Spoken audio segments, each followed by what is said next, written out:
Freedom 2025. I am Carl. My sobriety day is August 22nd, 2014, and you are... I'm Lindsey, and my sobriety date is September 6th, 2015. And this is SoberPod. Soberpod.com. Yeah, SoberPod, keep it authentic, no facades. If it's real, then you know it's ours. Welcome. SoberPod is a podcast dedicated to the idea that one addict or alcoholic helping another is crucial to building a life in recovery. Isn't it funny? Like, we just did this, and I feel deja vu. No, okay. So join us this season as we read from our book, 366 Effing Day Sober, which is our daily meditation reader, and you can get that by going to soberpod.com. And then, of course, Lindsey's book, Spirit Vigilante. You know what? We did this just a little bit ago, but I want to do it again. We're having technical difficulties. So, Lindsey, give me your back jacket copy of the book. Like, give me a synopsis of the book that you have written. What is that about? Sure. So my book is called Spirit Vigilante, Telling My Truth to Help You Live Yours. And it's exactly as it sounds. I take the reader on a transformative journey, depending on whatever you're going through, with my stories to provide some background context around that and give evidence-based techniques for how to change behavior and live your authentic self. So who would you say would be your core audience for your book?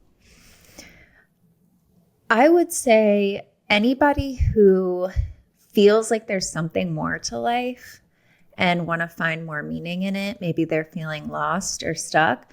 It's just hard to say because that can present in so many different ways, anything from addiction to just this underlying feeling like something's off, whether that's complacency in your career, something with a relationship, or, like I said, just feeling lost and not knowing where to turn. No, it's funny. People, I think, confuse like the book title, like 366 Effing Day Sober. Like, I think people think that I wrote it because I had a year sober. Like or like, right. You know what I mean? Like, or so, I'm like, no, this is like 8 years of me, like a culmination, right? This is what I learned in like 8 years, and it's a daily meditation read. Like, I actually, when I sent it to some friends, they were like, "Congratulations on your year." And oh my God, that's hilarious. Like, no, thank you though. Yes. Yeah. So yeah, it's kind of weird when, and I guess your book title is very like, I can say it always has visions of me from like a warrior, right, kind of a thing, or it always has that visual for it, which I kind of. So, and yours is more applicable than mine, I guess. No, not at all. So I guess it kind of takes us to our reading a little bit too, which is, about doing more. Like, your book isn't just about getting sober, right? It's about like living in a real different way, even when you are sober. So that, and actually, especially when you are sober, right? Yeah. So, and I guess that kind of goes to like today's reading a little bit. You know what? Can you, just much like Chelsea did, can you read my reading? Because I really like it when people cuss. I would love to. Because it has cuss words. So this is from the book, 366 Days Effing Sober. March 17th, when you were drinking and using, you had little freedom. Think about it. Every decision you made about where you were and or where you were going was based around getting effed up. Living your life under these conditions is a metaphorical shackle, imprisonment without all the bars and walls. This day in, day out existence is a fact of life for us. We know no other life and accept that this is how life is. Just as there are many shackles, there are many forms of freedom. Once you break free from some of the more significant obstacles, it's your task to pick at the little ones too. How free do you want to be today? Reflections. What are the other things in the way of your freedom today? What else do you need to address that you have been putting off? Daily challenge. Identify some other things that are in the way of your freedom today and make a plan to address them in the future. The end. The end. What do you think, Lindsay? I love it. I mean, I love the idea of shackles versus freedom. And I also want to point out that sometimes freedom is far scarier than the metaphorical shackle, because that's pretty good. Yeah, because I started to get all excited because I totally relate to that. I get it. Go yeah. ahead. Yeah, no, I mean, I think with freedom, we're like, well, what are we supposed to do with that? And I know that the best example I can think of was I've been hospitalized several times, and I remember the fear of being discharged, because I could sit in the hospital and dream of all of these things that I'm going to do. I'm talking about psychiatric hospitalization. And I could sit there and journal and dream of all of these things that I'm going to do when I get out. But then once the time came to get out, I didn't want to leave, because then guess what? I have to do all of the things that I've been dreaming about. And that's scary. Yeah, now you got to take responsibility Yes.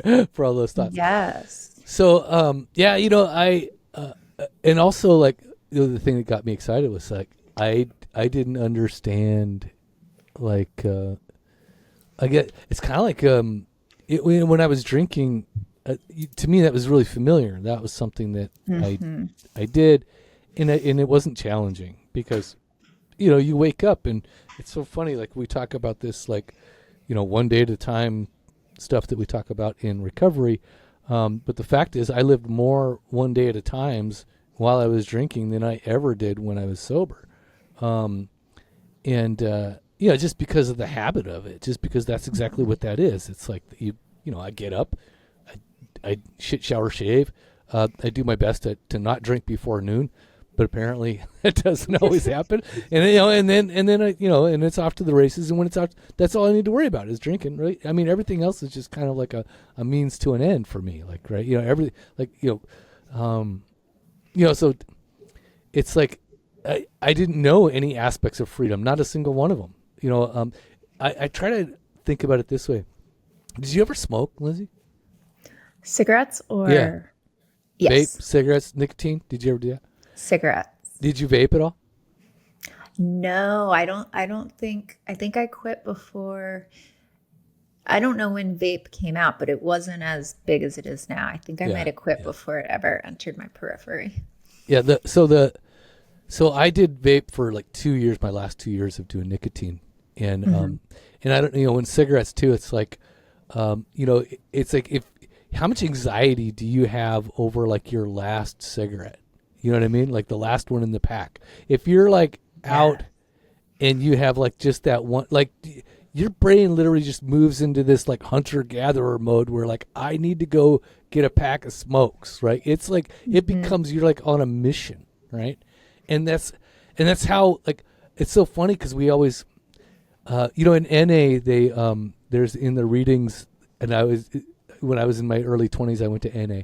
And like one of the things that I always related to in the NA book was the getting and using and finding ways and means to get more. I think that's how it goes. Like, like we're like little addiction squirrels and shit. Like we'll hoard like enough alcohol or drugs or nicotine or whatever, and we spend a lot of our energy just chasing that shit. Like that's really what we do. Like there's no other, like if I'm not using, I am finding ways to get more. Like that's my life. Like there is no, like, that is the quote unquote shackle that I talk about in the book, because that's exactly how we live, sorry. Right. So part of it for me is like every decision I ever made was divided by alcohol or drugs when I was using. There wasn't like so if I had to go, even just like mundane shit, going to dinner, right? So, when you went to dinner, it's like, what was the outcome of it? It wasn't about the fucking food. It wasn't about, ooh, do they make a good steak? No. I mean, we'd lie and say, oh yeah, that's why I go there, because they make a good steak. right? Truth Not is, that it's dollar Bud Light bottles on a Thursday night right? at Yes. Zoo's. Yeah, it wasn't, $5 pitchers or whatever, right? It's like, that's why I went there. Fuck the steak. Who cares about the steak? Yeah. It kind of felt like everything else in life was just a placeholder until I got to drink again. That's a really You know? good description, yeah. Like just going through the motions, and it helped me go through the motions knowing that that was waiting for me. Yeah, and the idea behind this imprisonment, it's like, so when I say that there's like in the book, I said, there's lots of forms of freedom, so that's just like one aspect of who we are. Like when we're drinking, it's like we don't know anything about freedom. We wouldn't know freedom if it fucking came up behind us and kicked us in the teeth. Like we have no clue what freedom is when we're drinking and using. Yeah, and then when we get sober, it becomes even stranger because now we're like afraid to make decisions because we have the ability to make them. And there's so many different ones to make. Right? Yeah. I think when I was drinking, I thought I was free though. Like my biggest thing was I do whatever I want, whenever I want. No one can stop me. But that was doing whatever I want, whenever I want was drinking as much as I could, So it was more of this rebellious freedom, and it wasn't freedom at all because I was tied to that one thing. But now someone said in a meeting this morning, and it really stood out to me. They said, the only thing we can't do in life is drink and do drugs. And how much more is there to life? And that's really how I feel. Because now I'm so excited about things. I'm like, oh my God, there's music and there's, we've talked about hobbies and stuff. Like there's so much out there that I just was not interested in when I was. That always reminds me of Jack Skellington, which is kind of weird. Like from The Nightmare. Yeah. Like when he goes, what's this? Like, he's like discovering like shit. He's like, oh my God, there's this and there's that and there's this and there's, what I mean? It's like, so I totally understand what you're saying. I was kind of invited to a group off Reddit in my early days or like about a year sober. And they were, because I was talking about it on a couple posts or something about like, really like, I didn't get sober just to get sober. I got sober because I wanted to do other shit. And, but there's always the but, isn't there? But what I didn't know is I was bringing my alcoholism into this newfound freedom, and I was bringing all of this, low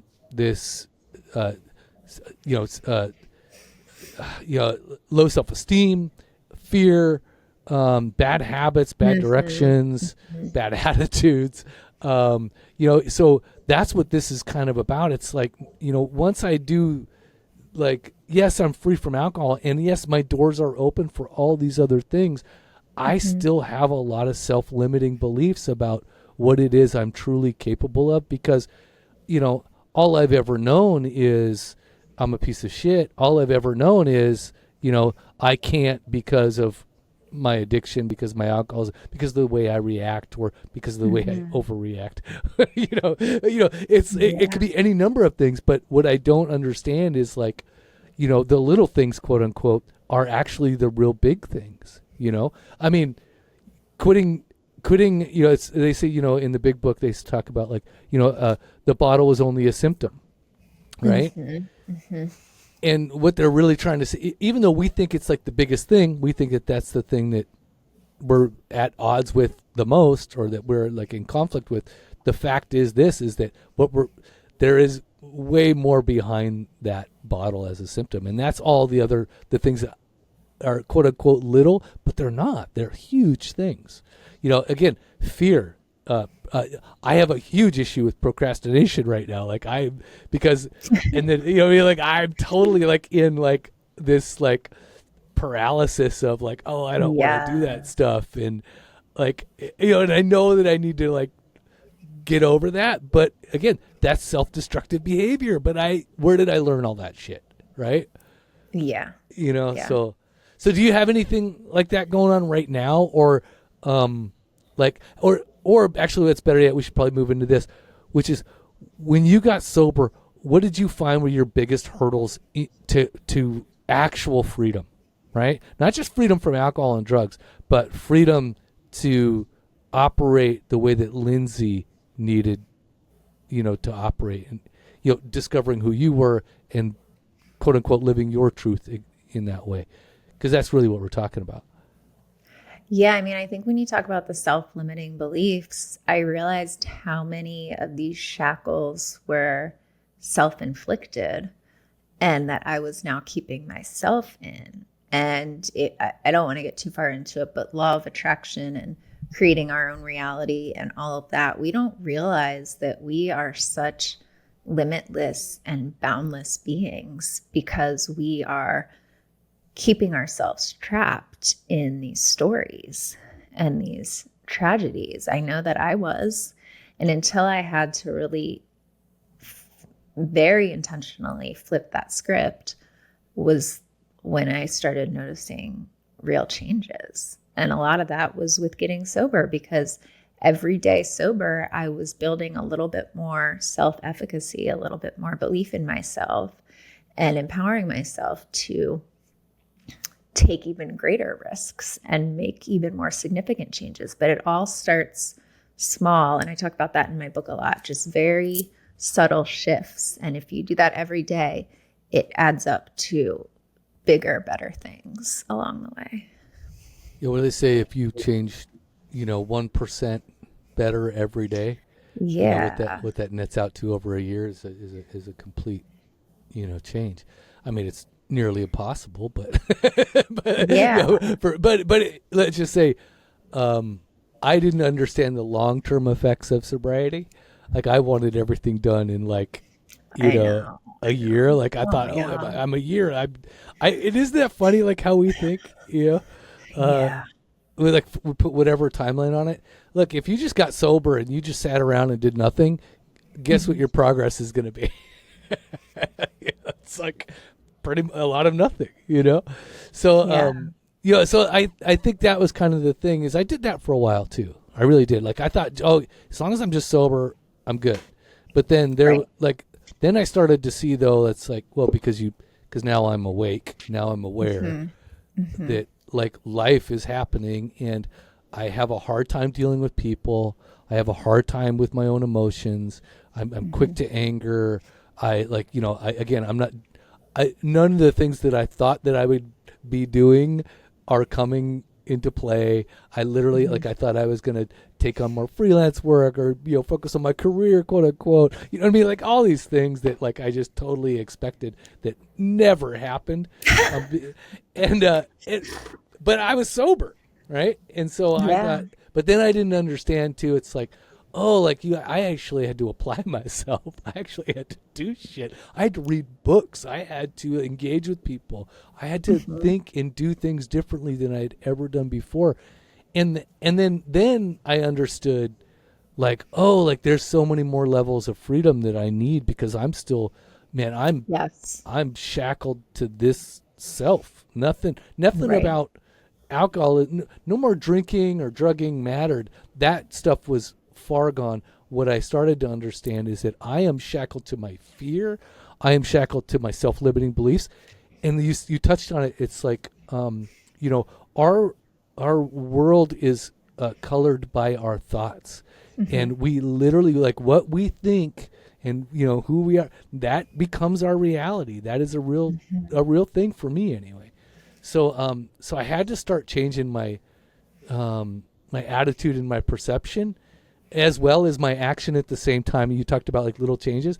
So it involved action as well as my thoughts around that. So, people always talk about, what do they say? Some Mood of the follows action, or that action, but it kind of goes hand in hand, really. Like, if you're really thinking about it, get it? Thinking about it. It really does. Yeah, it's like a constant application, like learning through practice, almost like research and theory and practice, right? Like, you learn things and then you experiment with it, and then your experiment kind of starts to dictate what you want to learn more about, and then you're kind of, it's this dance that you're doing with life.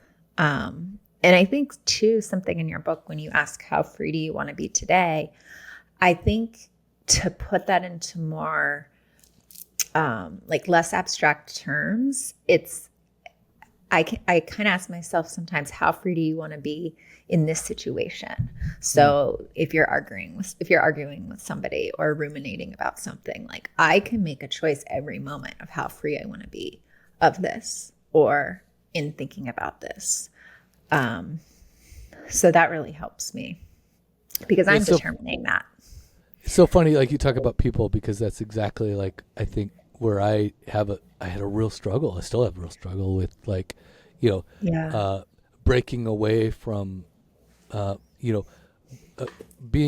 having my feelings be reliant upon somebody else, right? Codependency and that kind of stuff. Yes. So that to me becomes like, it's, you take away the alcohol, you take away the drugs, and what do you have left is like pretty much just a codependent. Because that's where I sit. So true. True. From dependent to codependent. And so that's what I did anyway. I don't know, it may not be that way for some people, but for me, it's like, I really have to keep that stuff top of mind. I have to keep that as a practice almost, right? To not, get involved on that level. And you're right. I have to remind myself, how free do I want to be from this person? Yes. Or how free do I want to be from this situation? That's, right. And again, it's about like, for me, it's almost the same way of like drinking, if you really think about it in that kind of sense, which is I had a habit of using alcohol and drugs in order to escape reality. And then I also do the same things when it comes to, when I talk about fear or procrastination or my codependency, that kind of stuff. It's like that becomes its own little habit too, right? And to escape my reality, which is, again, if I focus on others, I'm escaping my own reality. If I'm watching TV or Netflix or YouTube or whatever, I'm escaping whatever reality. And I got to ask myself, like, when I start to do those things, because believe me, that it's easy to slip into that shit. I have to ask myself, what am I trying to avoid right now? If I'm, you know what I mean? Yeah. It's like, it's really, and it's difficult to stay there. It really is difficult to stay in that thing. So I have a question for you. What was the first thing outside of drugs and alcohol that you really started to tackle in terms of like getting free? Like what was it? What were the other things that you felt like you were getting, that were metaphorically a shackle for you? Definitely codependency, like you said. I mean, which I did make the decision. Something made the decision for me because it makes no sense because I had been in so many crazy relationships. But I did follow through with being single at the beginning of my sobriety. So the first year I was single, and that really kind of showed me my demons right away, that I knew that I needed to see, that I had just been so emotionally dependent on other people just to tell me that I was worthy or provide some kind of support. So that was definitely the first thing that I worked on. And my sponsor always used to say, like, if I did want to hang out with a guy or, feel like I was starting to develop feelings, she would say, choose character building over comfort. And I'm so glad that I listened to that, because character building and choosing that in these situations, whether it's codependency or drinking or anything that's uncomfortable, you'll always have your character. No one can take that away from you. So Nobody. Describe what she meant by character building. What is that? What did that mean to you? Like what? I think going through that situation and sitting in the discomfort of it and not getting that instant gratification, and like, what is this showing me that I'm feeling so lost not being in a relationship when I could have just easily jumped into one, like a lot of people do, or picked up one of my old ones from the past, which should have been a disaster. So I think to me, character building is in those moments every day where we could choose the default or what we have been doing that hasn't led to good results, or we can try something different. We can do the restraint of pen and tongue, even if it's uncomfortable. And sitting with that, that's what I consider character building, like doing the hard things, making the right choice when you're used to making the wrong choice. 100% used to making the wrong choice. So, and I guess that, for me, it was, it was all around relationships. And that's where, again, because I, especially with my wife, people at work, stuff like that. It's like I loved paying attention to other people versus myself. And it was always, and when I got sober, I played the victim a lot, so I would even go back to like, I was this bad because of my family. I was this bad because of my wife. I was, it's like all this other stuff that was just all shit. Yeah, how I was raised. Yeah, exactly. So I had to like really step into like owning all my shit, and that was a long journey, by the way. That was like not something that was like, oh, after a year I'm good, or 2 years I'm good. This is like, I'm talking like 3, 4, 5 years in. I'm like still, my sponsor is still going, that's just your codependency, or like, always saying like, when are you gonna stop? When are you gonna change? Like, you know what I mean? Just always reminding me, it's like, dude, you haven't done shit for that yet, Yeah, And, I'm still on that journey. Yeah, I always will be. Me too. Yeah. Because and I guess that's it's one of the things that we talk about in recovery, which is, do you ever heard the term like on the beam or off the beam? Mm-hmm. And so, what does that mean to you?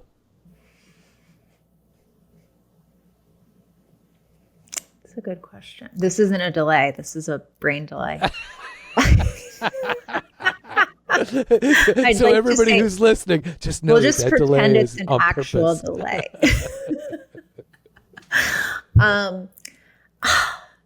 Kind of like in that space of, this is how the way I've heard it, and I could be wrong, but on the beam, like meaning you're doing the right thing, you're living right, however that means to you, like you're in flow rather than swimming upstream. But what does it mean for you? Well, so what is off the beam then? Is it like just like scattered old behavior, which can show up in which shows up totally differently today. Yeah. But I still have to stay really vigilant, which I can. I'll share something about that. But how do you describe it? So that's how I attribute freedom. Like, so when I hear being on the beam or off the beam, it's like I hear like, the beam as quote unquote freedom. That's how I perceive it. It's like being able to make more like educated decisions, more focused, rational decisions. You know what I mean? Yeah. Like I am like going. You talk about the flow, like going with the flow, right? It's like, oh, that's like.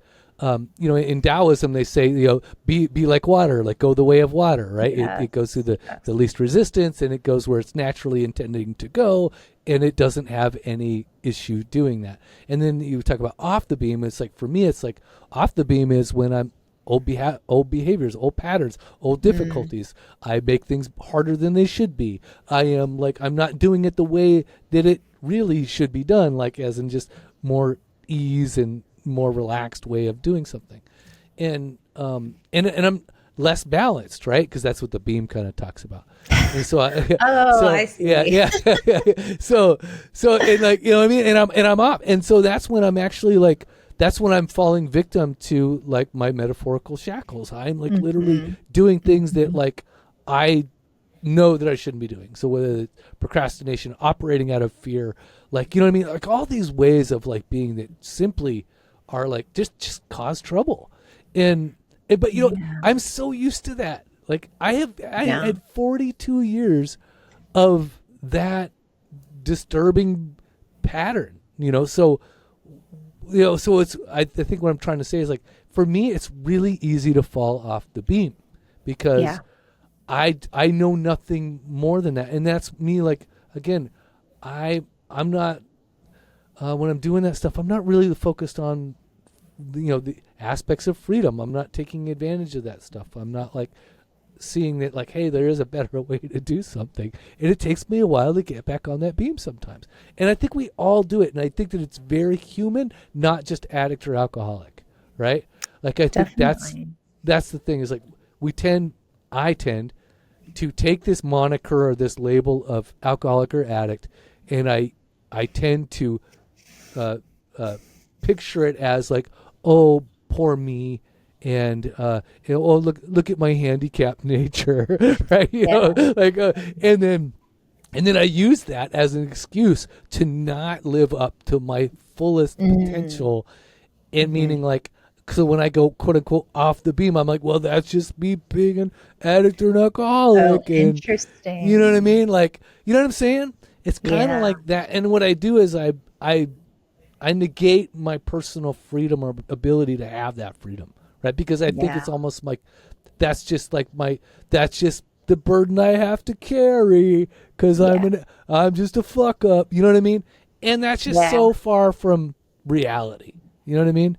I'm just a human like everybody else today. I mean, I got my own issues and everything, but I think we all do. I don't think it's just the domain of the addict and alcoholic to go on and off the beam. We all falter. We all have issues, but it's really, what do you do to get back on? Like, how do you we just have, I think, a deficit for, that whatever time that we were drinking of like, now we just have to learn how to get back on the beam better than we used to, right?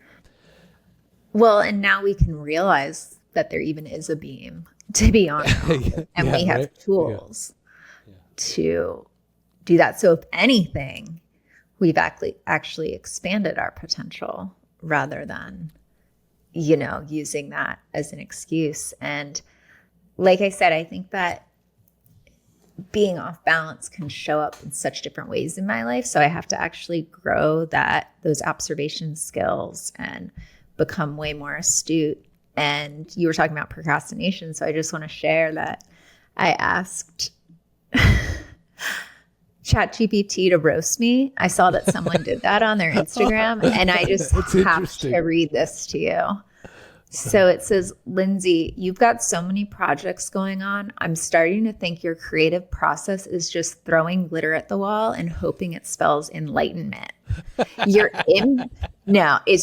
She's savage. Dead on. Your inbox probably looks like a motivational poster exploded. And I bet your journal has more half-finished ideas than a New Year's resolution board in February. Honestly, with all of your writing workshops and wellness events, I'm surprised you haven't tried hosting a how to host too many workshops workshop. But hey, at least if you ever get tired of chasing every creative idea, you can rest easy knowing your procrastination game is thriving. You're not trusting the process. You're just giving your deadlines a head start. Nailed it. I was like, great. Dude, because it records everything you say. All the questions and all the other, that's great. Yeah, it's funny. I asked it, about me at one point. Yeah, tell me about my bio, and it's pretty spot on in a lot of things. So, tell it to roast you and share that. I'm going to actually. That was like the first thing. I'm like, oh my god, I can't wait to do this, because it'll probably say the exact thing about me. I feel like I do a lot of different things. So then that begs the question: what in there is actually like? When we're talking about freedom, like what is in there that like around that topic? Like what is in there that it's like? Go ahead. Oh, I was just trying to clarify, like what's in there that's limiting my freedom, or? Yeah. I think it nailed it. If I have all of these ideas and start a lot of projects, but don't come to completion with one of them, then guess what? I don't have nothing's being produced. So I do have a lot of ideas and a lot of creativity, but I do need to start like focusing that and honing in on that and building a coherent platform, because I have so many interests that it's just confusing right now, So that's kind of where I am. Yeah. I feel that a lot. And that's kind of like, it's funny, like in preparing for this podcast, I was like, I was thinking about the questions, and I even like sent one to you to even like think about, which is, if you could wake up tomorrow completely free of all your baggage, what would be different, right? And that's just like that's the biggest question that I think I've been posed with in like a week, right? Like, and I'm like, oh geez, like I mean, or like a couple weeks anyway. So, and I just was like, I was like, okay, so I don't know the answer to that, me personally, but what I did come to this is like there's things that I used to do that I no longer do that so by the way, like a couple days ago when I sent this to you, I was like, oh, like that question, I was like, wow, I can't answer it. But what it did do for me is it said, I need to do the things that I was doing when I felt the most productive, when I felt more accomplished, and when I felt like I was actually progressing, right? So I was like, and a couple of those things, which was, again, I was meditating every day. I absolutely, use Headspace, and I was doing that stuff. But the biggest part was I was journaling for, a half hour to 45 minutes every morning. I was waking up early. That's another thing. So I was waking up early. I was praying and meditating, and I was journaling. Like that was basically like my morning consisted of, each morning was like an hour of like getting into me. You know what I mean? And I was like, I felt so productive, and I also wasn't browsing YouTube. I wasn't doing social media. You know what I mean? Like I got things that I'm like, oh yeah, when I felt really like productive and good and had quality time doing project work and all this other stuff, I was literally around those things, and I was just like, oh man, because that just takes time. Yeah. Yeah. So what about you? When was a time when you were like, because that's also, I felt like too, I was like, I progressed like on a personal level where I was done like with all my ACA work. I was like, I kind of like achieved another level of personal interactions where those were all good. And there was a lot of stuff going right for a really long time. And I was just like, oh yeah, I was not like, I've kind of fallen out of doing a lot of that stuff. So what about you? When was the time when you felt most like, I guess, aligned or on the beam? I think when I really made a point to claim my evenings and my mornings and not let anything else come into that time. I used to shut my phone off at 7 p.m. and not open it until 7 a.m. and do a lot of things. And I've definitely lost sight of that. I still try not to bring my phone into my bedroom. And like my bedroom is for sleep and not work. And the rest of my house is for work. So just, I think that boundary setting for myself to do those character building, quote unquote, over comfort, because comfort doesn't necessarily mean like snuggling up to a guy or codependency. It could be, oh, well, it's more comfortable for me to scroll Instagram or come up with a new creative project than work on the fiction that I've been wanting to do. So. I do know. Yeah, I do absolutely. Yeah, it's more comforting for me just to watch a YouTube video than it is to actually create something to put on YouTube.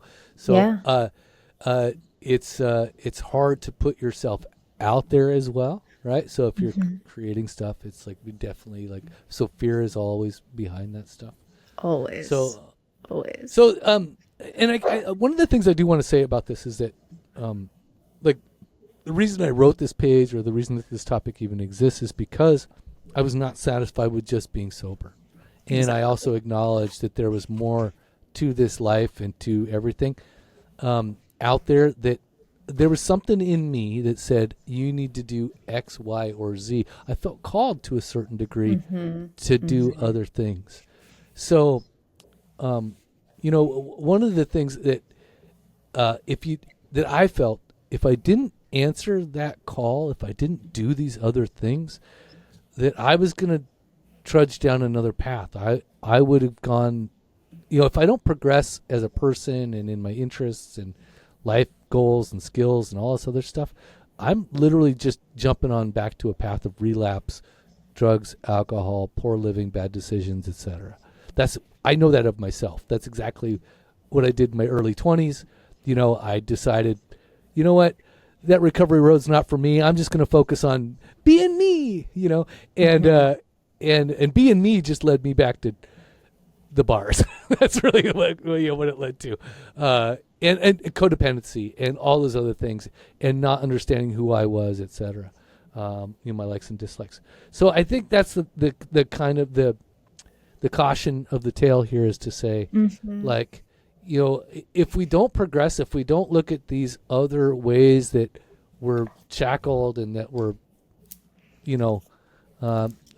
constricted, we will eventually, find a way back to relapse. And I know that was true for myself. And I'm not that I'm necessarily quote unquote afraid today. I can't say that. But I just know that, had I not done that in the past, had I not acknowledged that and said, yeah, you know what, I really need to progress, and I need to dig deeper into my recovery. I need to dig deeper into my desires and my creativity and the things I want to accomplish. And that could be any number of things. That could be being a better mother. That could be being a better, employee. That could be doing something in your community, or being creative, or whatever it is that you determine is your calling to do. I think if I hadn't have done that, I would have definitely veered into a different person than I am today. So did you ever have that feeling as well? Is that why you did what you did? You obviously went off and started educating yourself. You went through a lot of schooling and recovery information, psychology, and all the other things that go along with it. Your yoga, you name it. There's just so many things that you got going on. Did you feel called to do all those things as well, or you would change your mind? You know what I mean? Oh, yeah. I was not satisfied in the bare minimum life that I was living in sobriety. In recovery, yeah. In recovery. I wasn't satisfied with it out of recovery, but at least I could drink and, smoke and do all these things because at least I could check out of my own life. Exactly, because I knew I wasn't fulfilling my soul calling. So I just wouldn't touch it with a 10-foot pole, even though the voice actually never went away, but I stopped listening to it. And then once I started to listen to it again, it got bad really fast, because I was now super aware. And so the worst feeling in the world to me is complacency and feeling like I should be doing something that I'm not doing, and just sitting there looking out the window, waiting for it to change when I'm not taking action. So that challenges me on a daily basis to do more. And if you're feeling called to do more, or life has more meaning, that's your calling. You don't have to wait for something greater that's your sign. Try it. I didn't know what that meant exactly. I didn't know what it was I was supposed to be doing, but I knew it wasn't what I was doing. So, process of elimination. So how did you find that for yourself? What was it that, and how did that happen? God. There you go. That was it. Period. Yeah, God. No, let me just say, I love the saying when they talk about it in recovery, if you sit in a closet and pray for a hot dog, right? You're just going to starve, right? That's the idea, which is, so you have an ability. So even though you may hear these things, or your calling or whatever, it's up to you, right, to take action on that stuff. So what did you do in order to take action? How did that work? I just started trying to listen to that voice inside of me and do different things. And I left the world that I knew, literally and figuratively. And for me, that looked like moving to an island for 3 years. And there were a lot of things that happened up to that point. I didn't just pick with up and reckless move to an abandon seek some kind of geographical cure. That's why people have to read the book. So that's where you do you have to read the book, Spirit Vigilante. And I even say in there, you don't have to move to an island. I was very fortunate to have, worked in a federal career long enough and had savings and all that. But whether it is metaphorical or literal, I had to figure out what I wanted. not what my family wanted, not what society wanted for me, not traditions, just my soul and what that looked like. And I just started exploring things that I liked and things that felt right.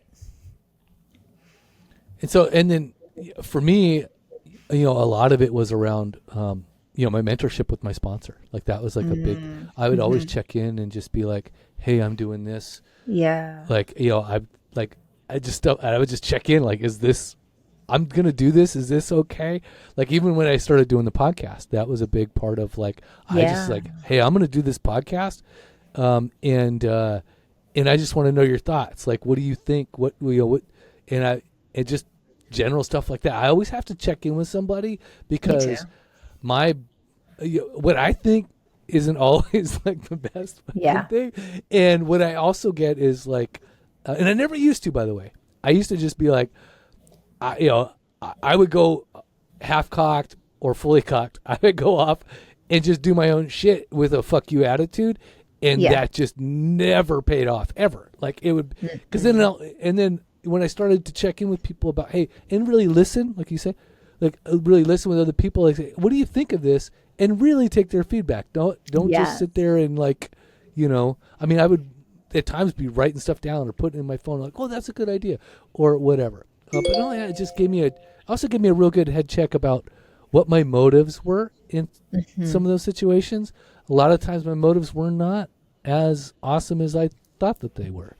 Sometimes like in the background, my ego was in play and other things along those lines. So I got to check myself a lot doing that kind of stuff. And that's where recovery comes in, where like if I wasn't involved in a fellowship, if I wasn't involved doing 12-step fellowship, I would have never had the opportunity to meet sober people to bounce my ideas off of, because I used to bounce my ideas off of people like, that I knew at work. You know what I mean? Yeah, they'd co-sign your BS. Totally. Like, oh, that's great. Go ahead and go do that. And I'm like, little do I know that they're like 3 drinks in, they just don't sound like it yet.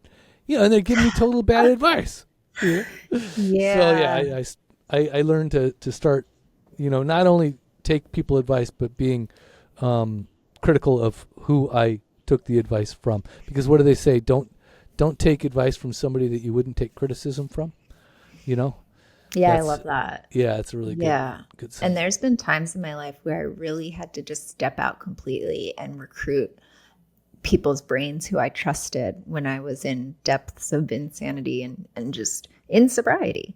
And with my family, I'd be like, you have to make the decisions for me right now because I'm not thinking clearly. And I just used that method with a sponsee that I was helping when she relapsed and she was in the hospital and she didn't want to go to rehab and she needed to go back to work. And I said, this is going to sound crazy, but your brain isn't working. You need to trust our brains right now, this group of people who only want what's best for you. And she did, and she is, and she's in IOP and she's 3 months sober. And I just love that. Like let other people think for you, not in a bad way, not in a codependent way, but like a sick brain can't heal a sick brain.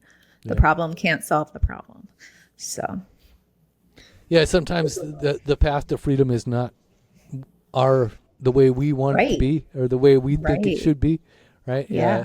It's like, when I first, I say it all the time. Like if you would have told me that, the smelly toothless dudes in the back of the rooms would be the ones that would, help me.